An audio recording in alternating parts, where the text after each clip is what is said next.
Hello friends, welcome back to our class. So how are you all? I hope you all are doing good. So जो भी student EMRS, KVS, NVS paper 2 की preparation कर रहे हैं, उन सभी के लिए आज से हमने केमिस्ट्री की जो क्लासेस है वो स्टार्ट कर दी है। तो आज की ये फर्स्ट क्लास है जिसमें जो टॉपिक हम स्टार्ट करने वाले हैं वो है मैटर। बिल्कुल बेसिक से हम डिस्कशन करेंगे और एग्जाम ओरिएंटेड क्लासेस होगी, तो आप सब जो है वीडियो को जरूर देखिएगा और अपने फ्रेंड्स के साथ भी शेयर करिएगा। तो इसमें आपके जितने भी टीजीटी एग्जाम्स हैं वो सारे हम कवर करने की कोशिश करेंगे। तो आप केवीएस एनवीएस पेपर 2 की प्रिपरेशन कर रहे हैं तो भी, ईएमआरएस की भी, ठीक है, डी ट्रिपल एस भी, तो आप इनमें से कोई भी एग्जाम की प्रिपरेशन कर रहे हैं या फिर आप किसी भी एग्जाम के लिए केमिस्ट्री पढ़ना चाहते हैं तो भी इस वीडियो को देख सकते हैं। तो आइए स्टार्ट करते हैं। तो सबसे पहले हम बात करते हैं मैटर। मैटर होता क्या है? तो matter is anything that has मास, जिसका कोई मास होता है और जो स्पेस ऑक्यूपाई करता है। ठीक है, नोट्स आप साथ साथ क्लास में बना लीजिएगा। ठीक है, तो मैटर क्या होता है? सिंपल मैटर की डेफिनेशन जो अभी तक हम पढ़ते आ रहे हैं। तो मैटर क्या है? Matter is anything that has मास, की जिसका क्या होता है? कोई मास होता है एंड स्पेस ऑक्यूपाई करता है। तो matter is anything that has mass, that has मास, और जो स्पेस क्या करता है? ऑक्यूपाई करता है एंड ऑक्यूपाई स्पेस, जिसे हम क्या कहते हैं?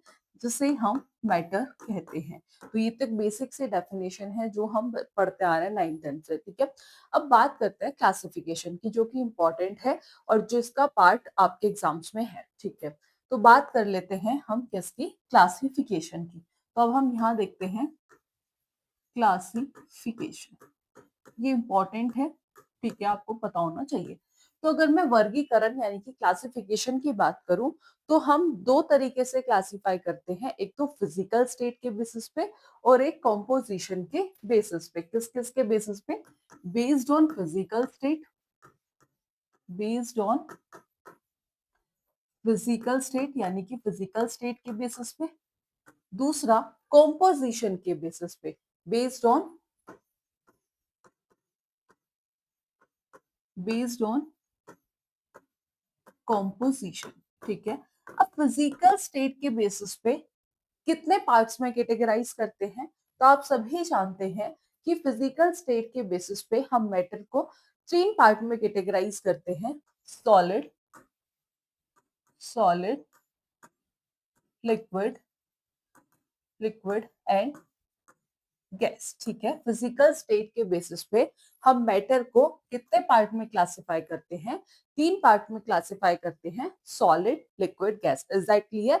ये तो सिंपल सी बात थी। अब बात करें कॉम्पोजिशन के बेसिस पे, तो कॉम्पोजिशंस के बेसिस पे भी हम 3 पार्ट में कैटेगराइज करते हैं।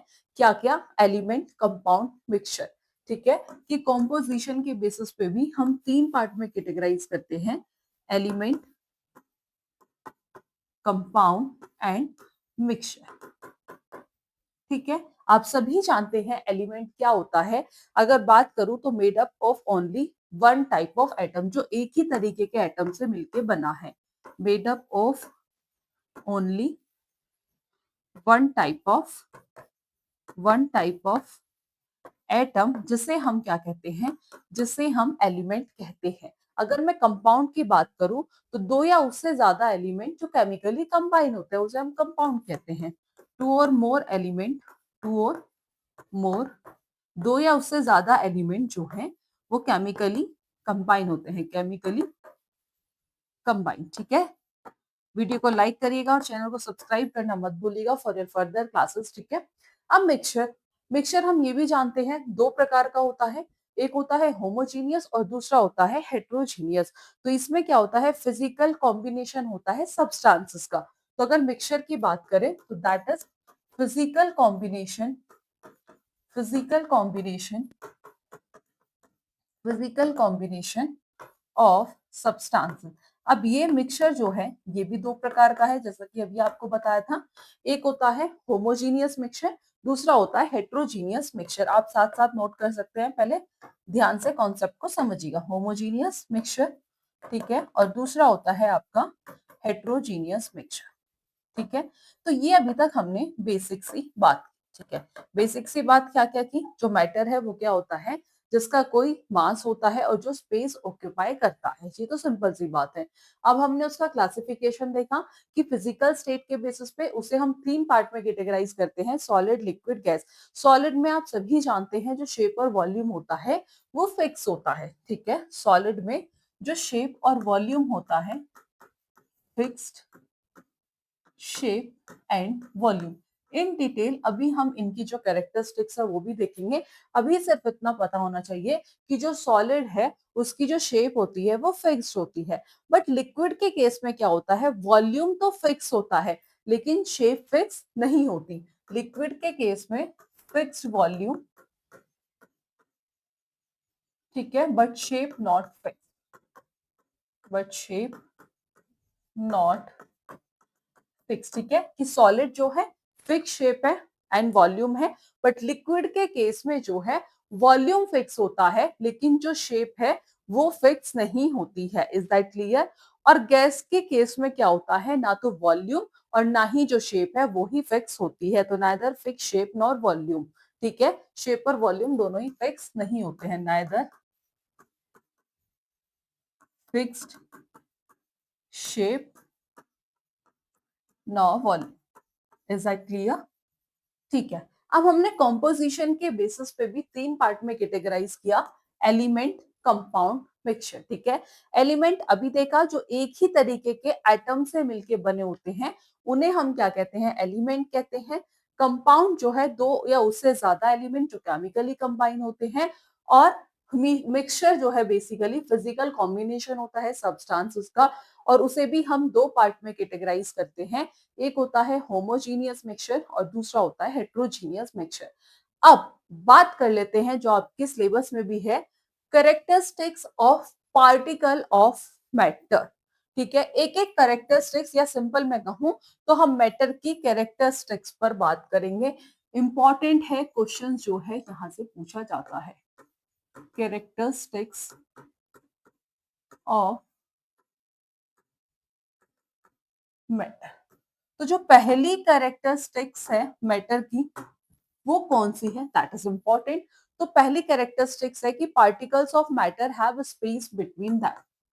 जो मैटर के पार्टिकल्स होते हैं, पार्टिकल्स हैव, जो मैटर के पार्टिकल्स होते हैं उनके बीच में क्या होता है, स्पेस होता है। ठीक है, particles of matter, particles of matter have space between, between that, कि जो मैटर के पार्टिकल्स होते हैं, ठीक है, जो मैटर के पार्टिकल्स होते हैं उनमें क्या होता है, उनमें स्पेस होता है। ठीक है, क्योंकि जो पार्टिकल्स होते हैं मैटर्स के आर नॉट टाइटली पैक्ड। ठीक है, कि जो मैटर के पार्टिकल्स होते हैं वो टाइटली पैक नहीं होते हैं, उनके बीच में क्या होता है, स्पेस होता है। तो आप लिख सकते हैं कि particles of matter are not tightly packed, particles of matter are not tightly packed, कि particles of matters are not tightly packed क्योंकि उनके बीच में क्या है, स्पेस होता है, क्योंकि there is a space between them। ठीक है, is that clear? There is a space between them, उनके बीच में क्या होता है, स्पेस होता है, there is a space between them। is that clear? तो that is the first characteristics। अब एग्जाम्पल से समझते हैं कि हम जैसे when we prepare tea, coffee, lemonade, etc। ठीक है, कि अगर हम चाय, कॉफी या फिर लेमोनेड में से कुछ भी बनाते हैं तो उसमें क्या होता है, शुगर या सॉल्ट जो है वो वाटर में डिसॉल्व होता है। जब हम चाय बनाते हैं तो जो शुगर है वो डिसॉल्व होती है। ठीक है, तो when we prepare tea, coffee, lemonade, sugar, sugar और जो सॉल्ट है यानी कि जो नमक है वो वाटर में डिसॉल्व होता है। Sugar and salt dissolve in water, तो वो वाटर में डिसॉल्व क्यों होता है, ठीक है, जब हम चाय, कॉफी या कुछ भी बना रहे हैं, लेमोनेड बना रहे हैं, तो उस केस में जो शुगर और सॉल्ट होता है वो वाटर में डिसॉल्व हो जाता है। क्यों? क्योंकि इनके पार्टिकल्स के बीच में क्या होता है? स्पेस होता है। तो आप लिख सकते हैं because there particle occupy the space, क्योंकि उनके जो पार्टिकल हैं, because there particle occupy the space, occupy the space between them. Is that clear? Simple है, इतनी बात समझ आ गई। स्पेस बिटवीन वाटर पार्टिकल, या आप ऐसे लिख सकते हैं स्पेस बिटवीन किसके बीच में? वाटर पार्टिकल्स के बीच में क्या होता है? स्पेस होता है, जिस वजह से जो शुगर और सोल्ट है वो वाटर में क्या हो जाते हैं? डिसॉल्व हो जाते हैं। और यही क्या थी? पहली कैरेक्टरिस्टिक्स। तो आप एग्जांपल नोट डाउन कर सकते हैं कि शुगर इन वाटर,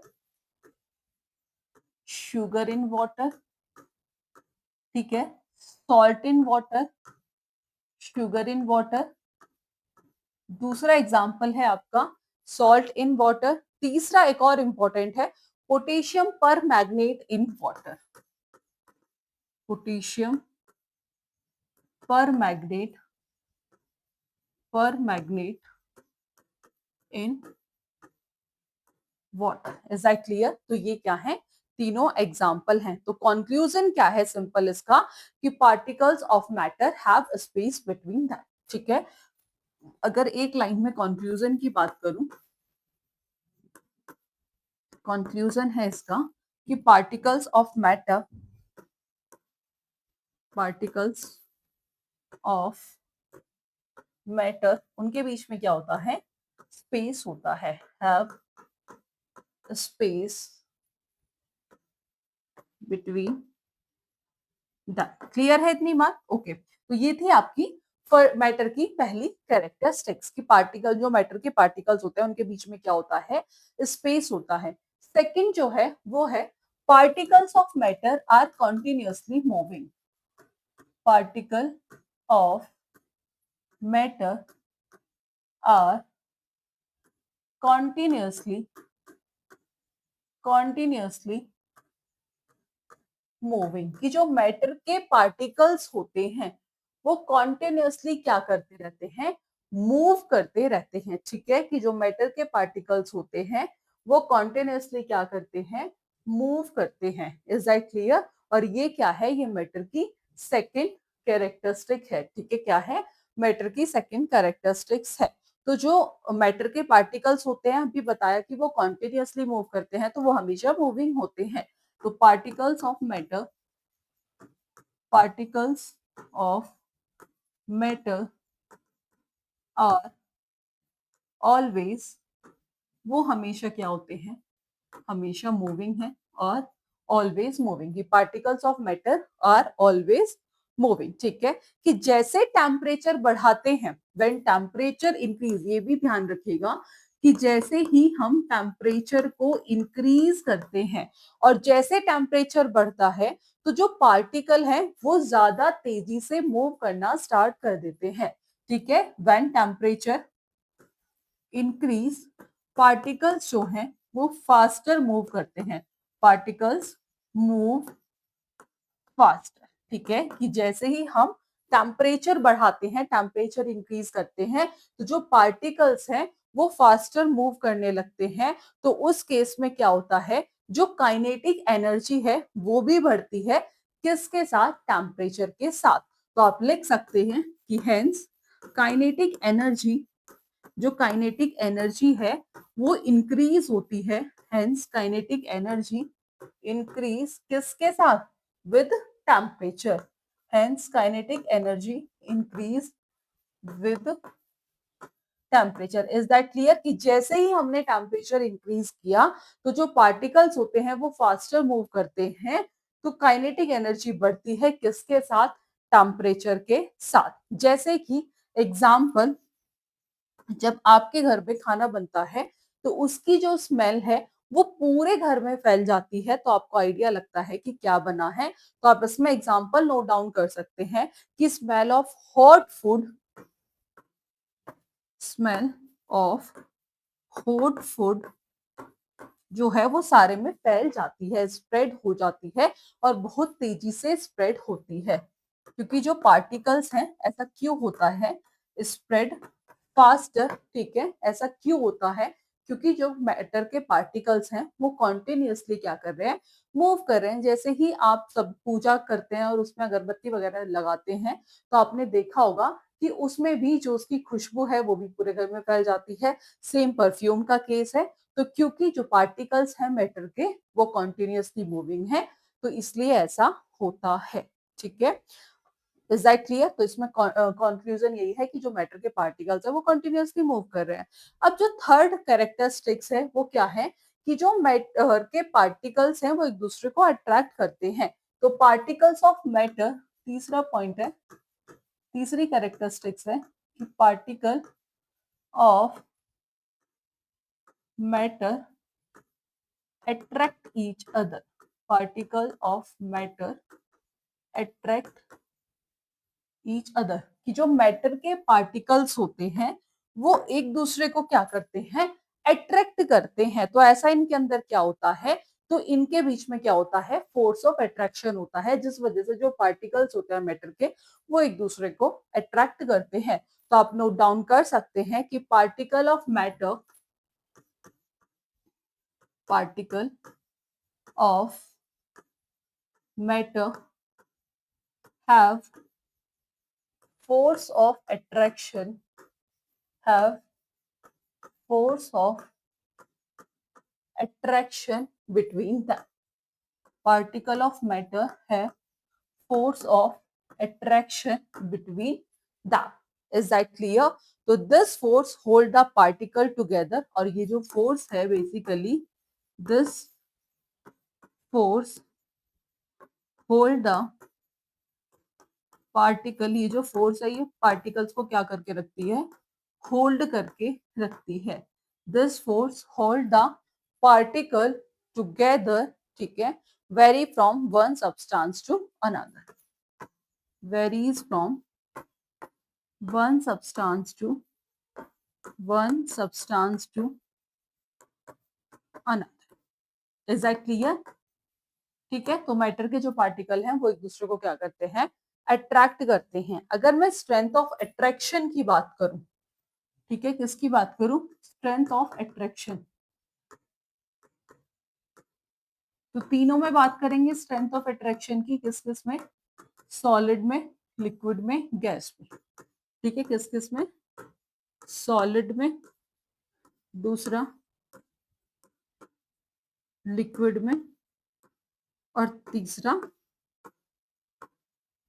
गैस में। ठीक है, तो सॉलिड में जो अट्रैक्शन होता है वो कैसा होता है, स्ट्रॉन्ग होता है।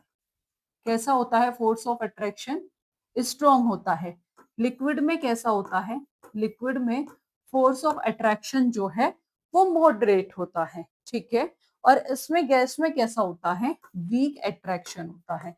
ठीक है, तो सॉलिड में स्ट्रॉन्ग अट्रैक्शन या कह सकते हैं कि strong force of attraction, liquid में कैसा होता है, moderate force of attraction, moderate force of attraction, और गैस में कैसा होता है, वीक फोर्स ऑफ अट्रैक्शन। तो ये इंपॉर्टेंट है, ये आपका पूछा जा सकता है कि किसमें फोर्स ऑफ अट्रैक्शन जो है वो स्ट्रॉन्ग होता है, किसमें वीक होता है। दो ही पूछे जाते हैं, या तो स्ट्रॉन्ग या फिर वीक, तो आपको पता होना चाहिए। ठीक है, और इस फोर्स को हम क्या कहते हैं, this force is called the intermolecular force. ठीक है, इस फोर्स को क्या कहते हैं, this force is called the, this force is called the, is called the intermolecular, this force is called the intermolecular force। ठीक है, इस फोर्स को हम क्या कहते हैं, इंटरमोलिक्यूलर फोर्स कहते हैं। ठीक है, तो समझते हैं सबसे पहले solid liquid gas. Let's see, ठीक है, बात कर रहे हैं किसकी, सॉलिड की। लाइक मैं एग्जांपल लूं एप्पल का।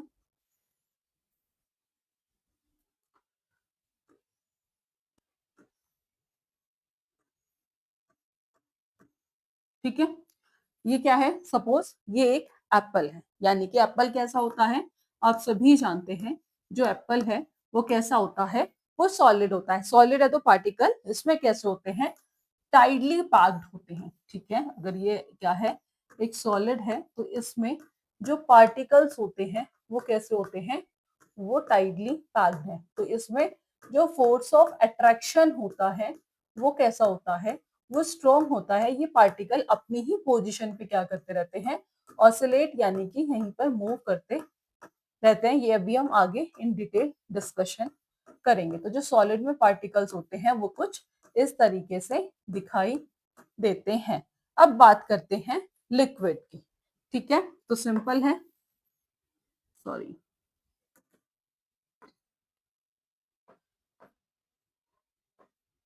ठीक है, सिंपल। अब बात करते हैं किसकी, लिक्विड की।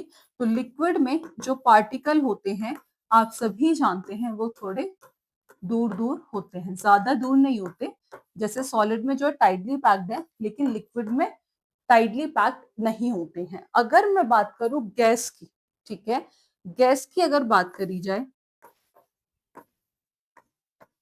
गैस में जो पार्टिकल्स होते हैं वो एक दूसरे से बहुत ज्यादा दूर होते हैं। तो जो सॉलिड में फोर्स ऑफ अट्रैक्शन होता है, आपको बताया था वो कैसा होता है, वो स्ट्रॉन्ग होता है। लिक्विड में जो फोर्स ऑफ अट्रैक्शन होता है वो मॉडरेट होता है, और गैस में जो फोर्स ऑफ अट्रैक्शन होता है वो वीक होता है। ठीक है, इज दैट क्लियर? तो इतनी चीज आपको क्लियर हुई, मैंने आपको पार्टिकल्स जो हैं वो दिखा दिए हैं। तो अभी हमने देखा कि जो मैटर है वो किससे मिलके बना है, is made up of tiny particles. ये बात भी आप सभी को पता होगी कि जो मैटर है वो छोटे छोटे पार्टिकल से मिलके बना है। तो सिंपल, जो मैटर है वो किससे मिलके बना है, is made up of, is made up of tiny particles, की वो छोटे छोटे पार्टिकल से मिलके बना है। ये बात क्लियर है इतनी बात? और पार्टिकल्स के बीच में क्या है, स्पेस है, मोशन है, एंड अट्रैक्शन है। तो पार्टिकल हैव स्पेस। ठीक है, पार्टिकल्स के बीच में क्या है, स्पेस है, मोशन है, कंटिन्यूअसली मूविंग है, और क्या है, अट्रैक्शन है। ठीक है, कि जो मैटर है वो छोटे छोटे टाइनी पार्टिकल से मिलके बना है, और पार्टिकल के पास क्या है, स्पेस है, मोशन है, अट्रैक्शन है। तो टेम्परेचर बढ़ता है तो काइनेटिक एनर्जी भी क्या होती है, इंक्रीज होती है। तो जैसे ही टेम्परेचर बढ़ता है, ठीक है, increase in temperature, increase in temperature, जैसे ही टेम्परेचर बढ़ता है वैसे ही जो काइनेटिक एनर्जी है वो भी क्या होती है, इंक्रीज होती है। ठीक है, काइनेटिक एनर्जी क्या है वो भी मैं अभी आगे डिस्कशन करेंगे। ठीक है, तो अभी हमने मैटर की कैरेक्टरिस्टिक्स देखी। ठीक है, तो मैटर क्या है और उसकी हमने कैरेक्टरिस्टिक्स और कुछ हमने बेसिक क्लासिफिकेशन देखा था। अब हम देखेंगे इसका classification based on physical state. तो मैटर की 5 स्टेट है, ठीक है, solid, liquid, gas, plasma, Bose Einstein, condensate, जहां से क्वेश्चंस पूछे जाते हैं। तो ये हम नेक्स्ट क्लास में डिस्कस करेंगे। आई होप आपको इतना क्लियर हुआ होगा। अगर कोई डाउट है तो कमेंट बॉक्स में पूछ लीजिएगा, और बाकी की क्लास में हम क्वेश्चंस पर भी डिस्कशन करेंगे। आज की क्लास में इतना ही, मिलेंगे नेक्स्ट क्लास में नेक्स्ट टॉपिक के साथ। So thank you for watching this class.